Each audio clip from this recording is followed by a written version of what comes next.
Andam na si Vice President Sara Duterte nga matubang sa impeachment trial nga nakatakda sa Hulyo 30 ning tuiga. Kini ang gibutyag ni VP Sara sa mga sakop sa media human sa pagbutar sa Daniel R. Aguinaldo National High School. Matud sa Bise Presidente, gitugyan na niya sa iyang mga abogado ang pag-andam sa iyang depensa. As much as kaya ko, tinutulungan ko sila at sinasagot ko yung mga tanong nila.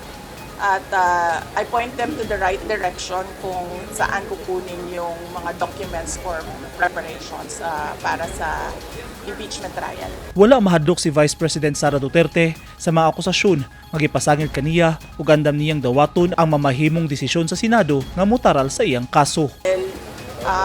Ang issue ko lang naman ay ang impeachment. So sinasabi ko na nga na yung impeachment naman kahit anong mangyari dyan, guilty or acquittal, handa na ako sa kung ano mangyayari. Luyo sa gipasaka nga impeachment batok kaniya, desidido ang Bise Presidente nga ipadayon ang pagpanerbisyo sa mga Pilipino. Ang pangako noon ay itutuloy niya. Kaya sinasabi ko, time is up. Hindi na pwede tahimik na lang.